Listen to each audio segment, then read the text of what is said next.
bienvenidos a De Regreso a Octubre Televisión, el programa de tele del movimiento Evita de la Matanza. Como siempre te voy a pasar rápidamente los medios para que si te quieras comunicar con nosotros lo podés hacer. Vos viste que te estamos respondiendo los mensajes, danos unos días que vamos a coordinar para ir a visitarte tal como te prometimos y poder ver la realidad de los barrios, esa problemática que no querés contar y ver desde la organización popular qué solución te podemos dar. El Facebook entonces es Movimiento Evita la Matanza, el Twitter @MovEvitaMatanza, Gmail dragocontenidos@gmail y si nos querés mandar un mensaje 15 26 76 80 10, puede ser WhatsApp o mensaje de texto. Bueno, hoy miércoles 14 de octubre, ya cerca del sábado que es el 17 de octubre, una fecha que vamos a hablar un poco la semana que viene, pero para esta introducción que te vamos a hacer, y tenemos un programa muy interesante sobre la educación popular, queremos hacer un breve análisis de lo que pasó el fin de semana pasado, 12 de octubre. El 12 de octubre fue siempre, hasta el 2010, reconocido como el Día de la Raza, ¿no? Aquel día en que desembarca Colón en el continente americano, el descubrimiento de las Indias, supuestamente, y siempre desde la educación, tema del que vamos a hablar,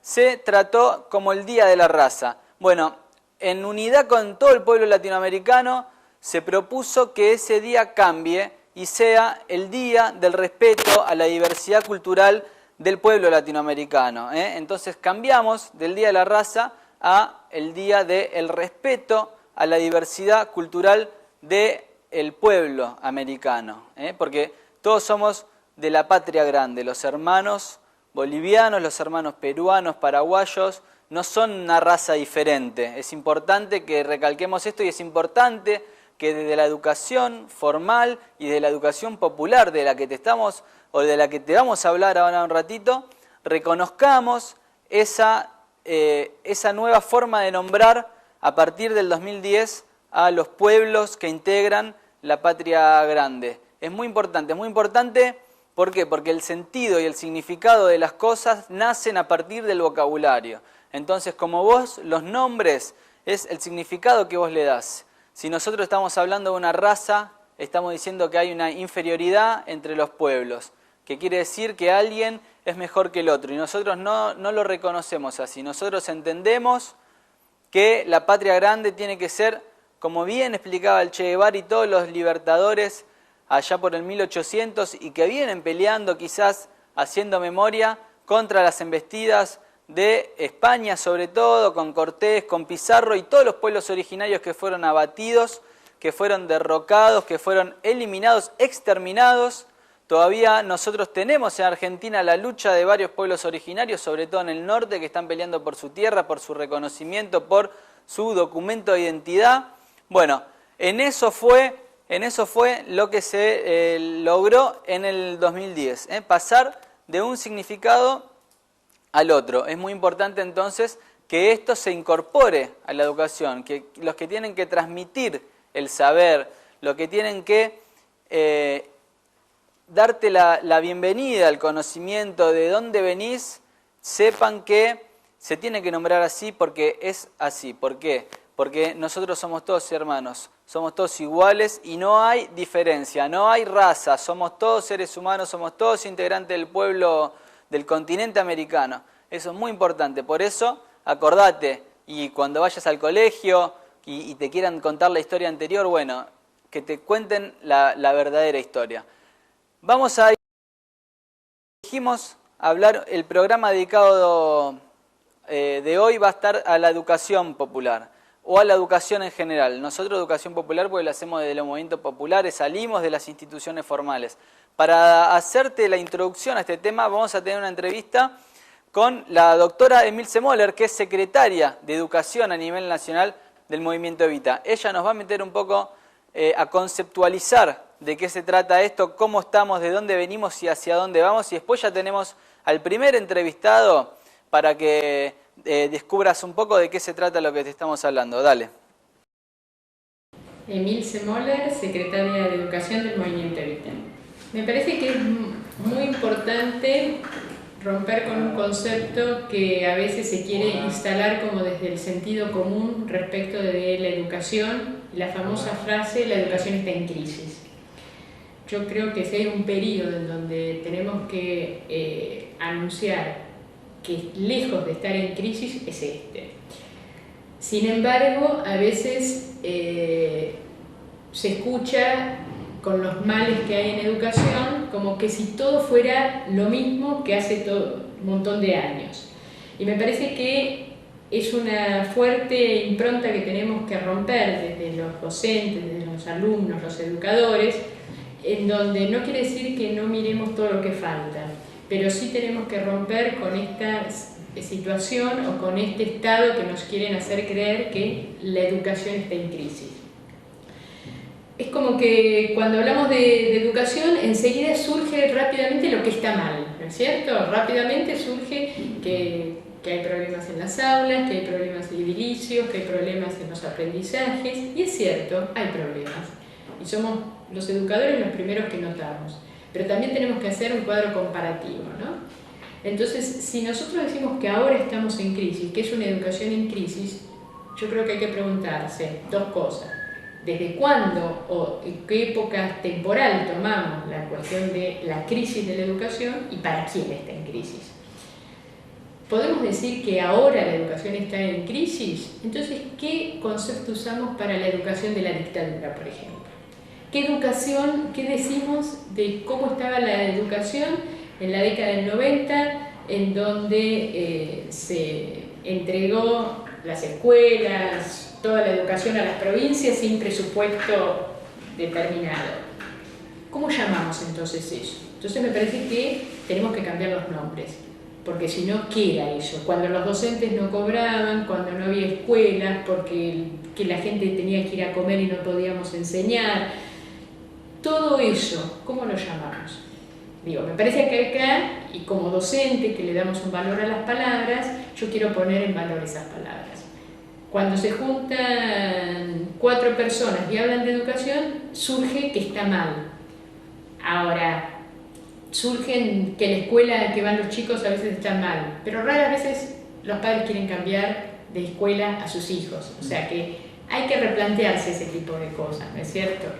A mí me parece que está bien que estemos interpelando todo el tiempo al sistema, y está muy bien eso, pero eso no puede decir que neguemos todo lo que hemos avanzado. Y en estos 12 años yo creo que en la historia educativa se ha avanzado como nunca.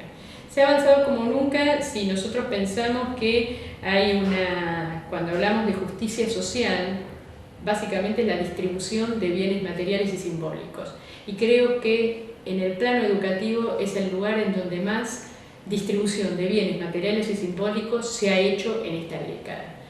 La cantidad de escuelas, la cantidad de libros, la cantidad de computadoras, la cantidad de materiales didácticos, la cantidad de infraestructura, la cantidad de útiles que se han podido comprar es innegable. Y la cantidad de apropiación de bienes simbólicos, la palabra, la democratización de los espacios, la participación en las escuelas, la cantidad de conceptos, de frases, de hechos históricos que se han puesto a la luz, en valor en todos estos tiempos, realmente viene conformando una matriz de estudiantes totalmente diferente de lo que eran años anteriores. Por eso yo considero que una escuela con estas características no está en crisis. Y por otro lado, ¿para quién está en crisis? O sea, a una mamá que puede ir a la escuela, a terminar su escuela y tiene una guardería en donde dejar a su chiquito, le vamos a decir que es una educación que está en crisis. A un adulto que le damos la posibilidad de terminar los estudios en fines, le vamos a decir que es una educación en crisis. A estudiantes que van a una escuela técnica con laboratorios, con equipos, con un montón de útiles para estudios técnicos, le vamos a decir que está en crisis. Entonces hay que ver para quién está en crisis. El otro aspecto que me parece que siempre juega muy negativamente para poder ver dónde estamos en materia educativa es que los educadores o los adultos somos nostálgicos respecto de la educación.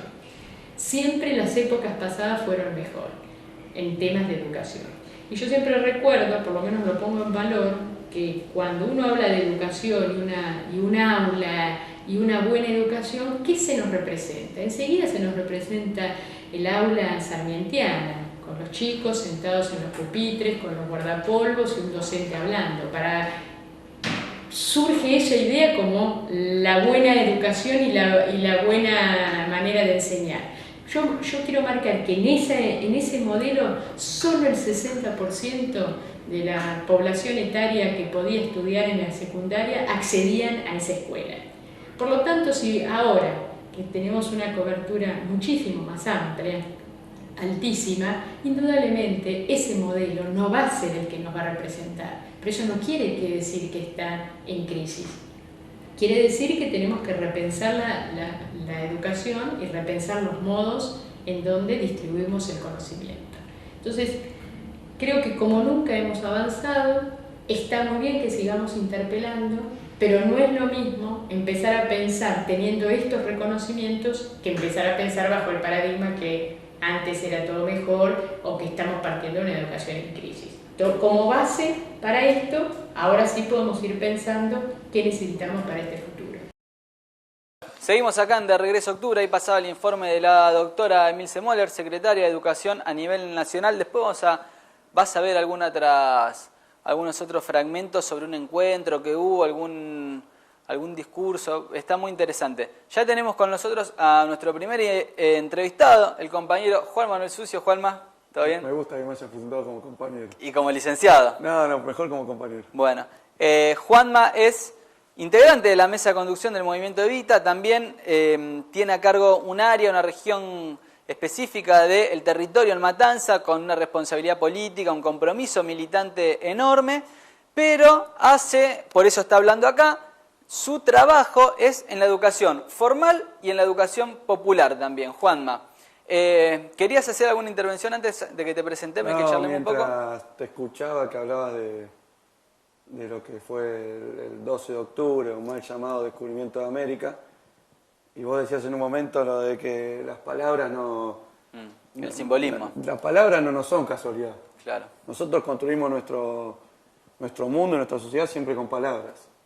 Lo que no tiene palabras para nosotros no existe, porque no lo podemos significar, no lo podemos simbolizar. Claro, está muy claro. Y la educación formal, más que nada, tuvo siempre un rol adoctrinador con esto de decir descubrimiento y no conquista. Porque parecería que conquista quedaba feo y descubrimiento quedaba un poquito más lindo. En realidad lo que escondía es que acá hubo un imperio que vino... Un exterminio terrible. De ideas, de religión. Cuando doy clases, yo doy clases en un programa de educación popular que es el FINES, y empezamos a hablar un poco los números reales de la conquista. Claro. A ver, ¿los tenés en mente? ¿Los tenés, tengo un número que es que en Haití había 1 millón de personas. Sí. Cuando llega, voy a decir conquistador, y había 1 millón de personas, a los 50 años había 500 personas. Claro. Esos son números reales. Hay muchos curas, dominicos, uno es Fray Bartolomé Las Casas, que al ver la cantidad de exterminio y genocidio que ejercían sus propios compañeros, entre comillas, españoles, se pasan al bando de los indígenas. Claro. Y empiezan a anotar en su diario. Aparte, para contextualizar también, en Europa era la época de la Inquisición también, ¿no? Por lo cual, la continuación de esa matanza, ese juzgamiento al diferente, al que no estaba, digamos, con el poder de las masas que controlaban, o el poder punitivo, como lo define Zaffaroni y lo define el derecho, también acá replicaban esa matanza, claro. Acá. Muy bien. Hay escrito de Fray Bartolomé Las Casas que cuenta, no sé, tenía hambre el perro del español, entonces se le sacaban los bebés a las indígenas y se los daban de comer a la... Bueno. Es terrible en eso. Es terrible. Bueno, Juanma, estamos acá. Contanos un poco cuál es tu tarea en la educación acá en el distrito. Yo lo decía que se combinaba un poco entre militancia y trabajo, ¿no? ¿Cómo es un poco lo que haces? Se combina directamente, porque acá cuando empieza en todo el país y más que nada la provincia de Buenos Aires, el programa de educación de adultos, terminalidad secundaria FINES 2, primero fueron las sedes de las organizaciones populares las que se pusieron a disposición del Estado Sí. para que la gente o los compañeros del pueblo que habían sufrido los años 90 y que habían quedado excluidos de uno de estos derechos que era la educación, pudieran terminar el secundario muy cerca de sus casas. Claro, que habían sido expulsados por una cuestión económica o también por una cuestión de que el colegio o la educación formal no los puede contener muchas veces, ¿no? No se adapta a la realidad de la persona. No los contuvo ni ideológicamente, iba a decir, pero no los contuvo ideológicamente, no los contuvo pedagógicamente, no Claro. los contuvo socialmente y así seguimos y podemos seguir mucho más tiempo. Y esto fue una herramienta netamente de educación popular que permitió ingresar a muchos de esos compañeros que no habían podido tener este derecho años anteriores, pudieron volver al barco de la inclusión Claro, y de la justicia social más que nada también. sobre todo. Pero a mí me tocó de que creo que soy el primero que toma en toda la matanza. A mí me llega esta noticia de la educación popular a través del Movimiento Evita, porque Sí. el Movimiento Evita había puesto muchas sedes. Yo soy sociólogo, entonces por las materias podía dar sociología, historia, y voy llegando como una cuestión de azar, pero creo que no fue tan azarosa, sino Claro. que los militantes fuimos los que nos pusimos primero Al hombro dar del clase, programa, nos pusimos digamos. la patria al hombro. Y bueno, yo venía de experiencia en educación formal, Por ejemplo, yo doy la- clase en la Universidad de La Matanza. Mm, Y cuando uno llega al fines, a la educación popular, como que se te trastocan dos posturas sobre la construcción del conocimiento. totalmente. Una- Juanma, sí. dale, sí. No, te una redondeo, dale. que es más formal, que es la típica escuela formal, en lo ideológico y pedagógico, más Sarmiento, Más conservadora, positivista, digámoslo. conservadora, tradicional, de que vos estás acá, los alumnos te están mirando de frente y vos estás en un cuasi estrado sobre los demás a llegar a una sede del FINE donde te están esperando con pasta frola, mate, Claro. estamos todos viéndonos las caras, el profesor sentado con los Otra con dinámica los también de estudiantes. aprendizaje, ¿no? Otra dinámica de aprendizaje, otra dinámica a la hora de utilizar las palabras. Ya no se utiliza la palabra alumno, porque alumno significa no tiene luz. Claro. Y aparte me imagino, Juanma, digamos, yo no soy maestro ni mucho menos, digamos, pero me imagino el rol del alumno, digamos, o el chico que participa, estudiante. del estudiante, muy bien, dejando también generando un conocimiento para ese profesor, ¿no? También es como una enseñanza recíproca, me imagino, ¿no? Porque la realidad que ellos deben transmitir cada vez que intervienen debe ser una realidad que por ahí está lejos de aquel profe que está dando clases, ¿no? Es una circulación de conocimiento compartida. Antes iba, o en el otro modelo educativo formal que todavía sigue, va de un lado hacia el otro, pero del otro no vuelve hacia Claro, uno. claro. Acá es compartido, yo digo siempre, voy a enseñar, pero voy a aprender yo también. Porque cuando yo llego a una sede donde hay madres de bellas hacen, por ejemplo, Sí. que son madres, yo ni soy padre. Digo, ¿qué les puedo llegar a enseñar a ustedes que ya son madres si yo a veces no sé ni hacer un huevo frito? Claro. Digo, una cuestión, digo, que Sí. te puedo llegar a enseñar historia, sí. Y también me imagino que los profes que participan en los fines o en algún otro método de educación popular, como puede ser los programas de alfabetización también, tienen que tener una actitud, me parece, de humildad también, ¿no? Quizás no es para todos, quizás no todo el cuerpo docente está capacitado para poder dar clases en estos lugares, ¿no? ¿Qué opinas de Y eso? ahí hay una discusión muy fuerte porque no todos están preparados para los programas de educación popular. Yo siempre digo que son colegas, Sí, porque ser compañero implica un término mucho más amplio, como lo decía el Che, que cuando a vos te molestan las injusticias como yo, seremos compañeros, que es algo más importante. Muchos de esos profesores son colegas míos, claro. porque no van con esa cuota de humildad que implica el conocimiento. Porque el Claro. conocimiento también implica una cuota de humildad. Vos lo dijiste muy bien, si no va con humildad ahí, y va de una posición soberbia al conocimiento, como que yo soy el único que sé sobre ciertas temáticas, entonces los demás ya implica que sobre el error no construís, o sobre la pregunta. Claro. Solo las preguntas y la respuesta la tiene el profesor. Cuando vos vas a la educación popular, lo más importante son las preguntas, no las respuestas. Claro. Lo que a vos te genera interrogante, lo que a vos te lleva a seguir pensando cómo generar más conocimiento.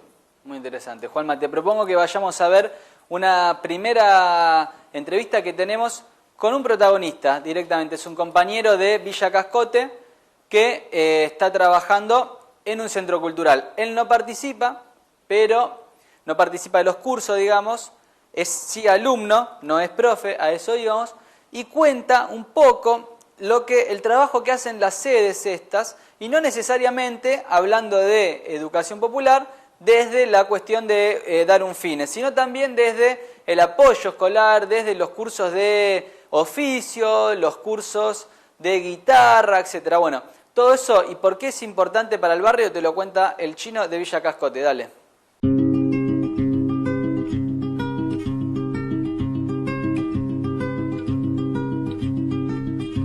Ojalá que las hojas no te toquen el... Mi nombre es Luis Alberto Villa y me conocen como el Chino, responsable del movimiento Evita acá en Tablada, responsable del local que ya dentro de un mes va a cumplir un año. Los días lunes y martes a partir de las 6 de la tarde, de 6 a 10 tenemos fines, primer año. Los miércoles de 2 a 3 tenemos apoyo escolar, donde está Santiago Villa dando...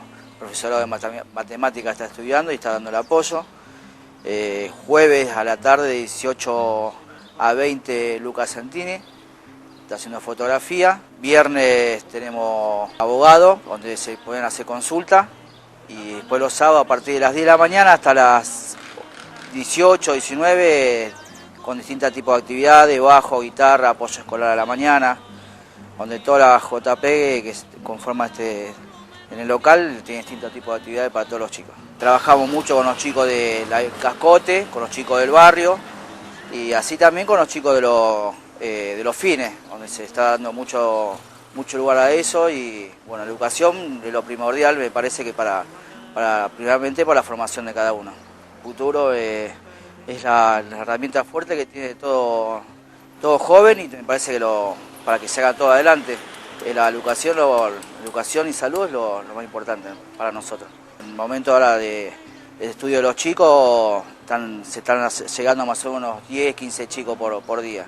Por el momento de ocasiones llegan a superar 25 o 30 chicos por día.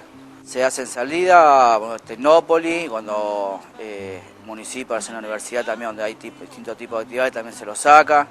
Sí, se trabaja mucho con los chicos, con actividades para salir. Excursiones, se trabaja bien por los chicos y es la base que tenemos todos, ¿no? Ya hace un par de años que se viene trabajando en el barrio, de que primeramente se abrió el local como por abrirse, no, se trabajó primero sin local, no había local, hacíamos jornada en el playón, que donde era de tierra, bueno, también con el movimiento de Evita se pudo hacer algo, unas mejoras en el barrio, sabemos que falta, pero vamos por eso. Bueno, la confianza ya la tenemos, porque ya hace años que venimos trabajando en el barrio, los chicos se acercan, la familia también viene con su consulta, así que también trabajamos con el ANSE, tenemos compañeros del ANSE, y bueno, se hacen lo de la garrafa, consulta del ANSE, es más, cuando me llaman, si no está abierto el local en ese momento, llaman y nos consulta, bueno, el apoyo de los vecinos, bien, pues ya hace tiempo que venimos trabajando. Ahí pasaba el Chino de Villa Cascote. Por si nos querés escribir, tenés experiencia sobre esto que estamos charlando con Juanma, es Movimiento Evita la Matanza, el Facebook. Recordá que es una fanpage, le das me gusta, nos empezás a seguir, estás saltando y empezamos con una relación. El Twitter, @MovEvitaMatanza, y el mail, si nos querés mandar un correo, es dragocontenidos@gmail.com, y el teléfono es 15 26 76 80 10. Acá aparece en el Zócalo y te recuerdo que nosotros también tenemos un programa de radio y si nos querés escuchar y ver todas las entrevistas y los contenidos lo podés hacer desde www.deregresoaoctubre.com. Acordate que la octubre es con K de kirchnerismo. Juanma, seguimos acá, ahí pasaba el Chino y él contaba un poco la función de estas sedes en donde primero arremetió estos programas de educación popular en las organizaciones políticas que tenían abierto su localcito, digamos. ¿Qué función cumple para vos, en este margen de la educación popular, esos ambientes, ¿no? Que un barrio tenga un centro cultural en donde además que se den fines, se den otras temáticas? Yo creo que muchas veces esas sedes terminan siendo acá había la palabra trinchera, una trinchera del Estado. Como en la asignación de derechos. Del Estado. Una trinchera está del muy Estado, bueno, a ver. donde van llegando ciertos derechos que no pueden llegar a través de la formalidad, y llega la educación popular, o en la misma sede puede llevar un integrador de ANSES. Claro. En la misma sede le solucionás a los alumnos del FINES, mira cómo se me escapó la palabra, a los estudiantes del FINES, Sí. la cuestión de distintas acciones Quizás, de la seguridad social, claro, como puede ser, o talleres de discusión. o el progresar, Claro. Un cine debate, un quizá, cine ¿no? debate, y va también decantando lo político, que siempre está. Eso se trata, y acá fue muy criticado, me acuerdo que hasta casi en un nivel de sobra y de humor, cuando se crea el Ministerio de Cultura, a cargo de la cartera de Teresa Parodi, que arman un área para Foster, que era la formación del pensamiento nacional, ¿no? Algo que no entendía la oposición, el gorilaje no entendía de qué se trataba, y me parece que va un poco por todo esto que estamos explicando, ¿no? Porque, por ejemplo, un cine debate puede ser formación de la conciencia nacional. Puede ser formación de conocimiento. El FINES también fue denigrado como programa por ciertos grupos que yo los llamaría de la Corpo, y fueron muy duros con el programa. Se han dicho cómo en dos días se puede llegar a terminar el secundario. Claro. Cuando ahí también podemos dar otra discusión, si la cantidad de días genera conocimiento. O calidad del O conocimiento, calidad, ¿no? o un salto cualitativo son 2 días, 3 o 4. Yo creo que el conocimiento se genera cuando a vos te hacen ver que el conocimiento sirve para algo. Claro.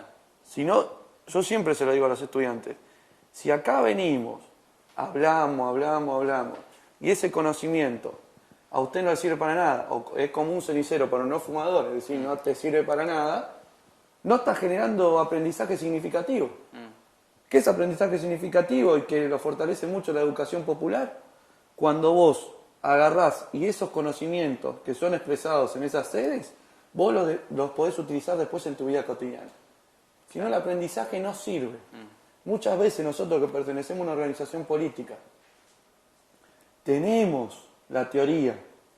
Muchos de nosotros hemos tenido la suerte social de poder ir a una universidad, terminar una carrera universitaria, en un país que favorece la universidad pública como es este. Y tuvimos esa suerte. Ahora están otros ingresando a esa suerte. Por primera vez hijos de la clase trabajadora. Tenemos que agarrar y trasladarlos, o tenemos un compromiso de trasladar todos esos conocimientos o devolverlos al pueblo, que fue el pueblo el que nos pagó la universidad. Muy bien. Porque eso hay que ser sincero. Y yo empecé a ver que esto, el FINES, termina siendo una herramienta de ascenso social o movilidad social ascendente. Porque estoy viendo alumnos míos que fueron del FINES, En la universidad. están en la universidad, tanto bueno. por los pasillos andando en la universidad, estudiando carreras que no son del departamento que yo pertenezco, y otros que están siendo estudiantes de carreras en la facultad que yo estoy. Bueno, muy bien. La verdad que emociona todo esto que está contando Juanma. Nos vamos a una tanda y enseguida volvemos con más de Regreso a Octubre TV. Dale.